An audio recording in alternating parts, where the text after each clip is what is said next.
In today's video, I am going to be talking about why I believe that the triangle basketball offense is still valid in 2025. And there's a couple of reasons behind that. Number one, it is super simple to be able to transition from triangle into 5-out. 5-out is a play that is used, or an offensive set that is used by almost every basketball coach in the entire world. And you can get my complete guide to the complete guide of the 5-out offense down in the description below. But really quickly, let's look at the triangle offense and see why it is still a valid offense in 2025. Well, in 2025, which is next year, it's going to be very similar to this year, which is every team wants to drive and kick. The reason being is because they want the ball in that key. If you can get the ball into the key and kick it out, you have collapsed the defense and now you have them scrambling. And if you can get a drive kick and then swing, especially if you can swing it around the perimeter to the complete opposite side of the court, you are going to be in the best situation possible. Now, let's check out a very basic triangle offense that you could run. So, in this clip, we're going to have player 1 pass to player 3, and then player 1 is going to enter into the triangle offense as we see. Now we've created triangles all over the court. We'll have player 2 move closer to the top of the three-point line. And we can do something very simple, like, for example, a back screen on player 3's man, and player 3 can then attack the paint. This now opens up a massive lane to the basket, especially if the defense is not in help. So, for example, player 4's defender is probably sitting around here. Player 3's defender would be stuck on that screen. Player 5 would have to help out somehow, because player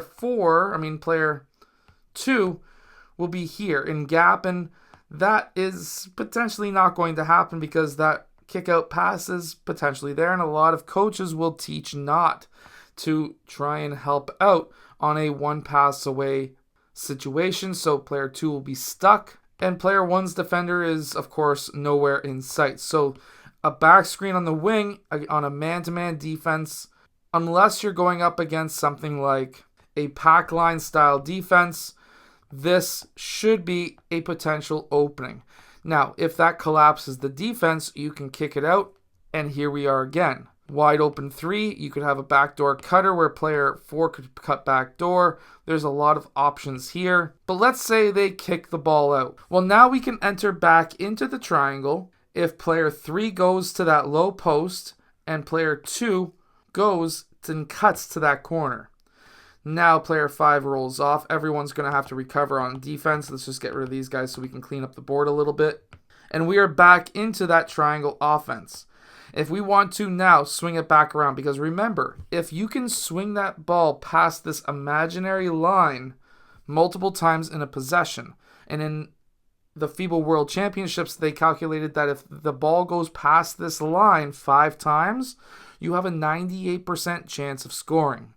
Well, now you started the ball on this side, you drove, you've kicked the ball out, now you're swinging the ball back around.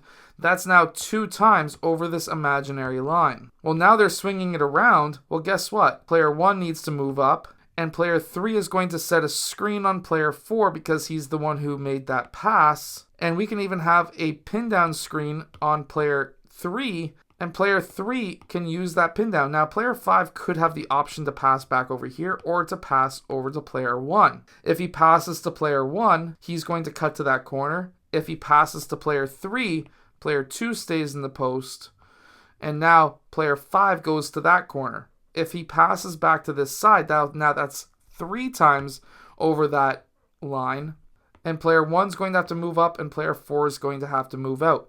As you can see, moving that ball multiple times over that imaginary line, getting the ball into the paint, and still keeping up driving lanes. So, for example, if player 3 was just to pass, just to drive, let's say he drives down middle, player 5 would lift, player 2 would then move and fill out, and that opens up driving lanes. By only having one player in the post, whether it's a low post or high post set, you are set up really well for 2025 and into the future.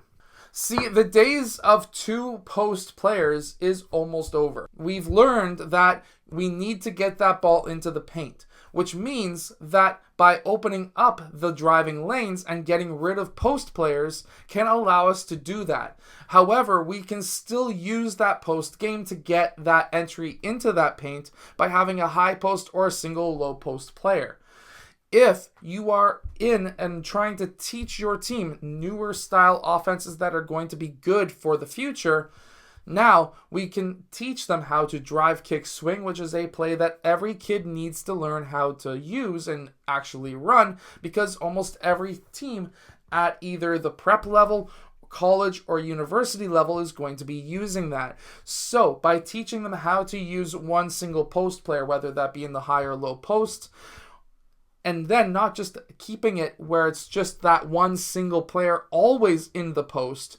With the triangle offense, you can continuously move that player around and have a point guard even as a post player, can be hugely beneficial because now you're teaching players every position. Anyways, this is my opinion. I hope that this video has helped you. Make sure to go check out my complete guide to the 5-out offense that is down in the description below.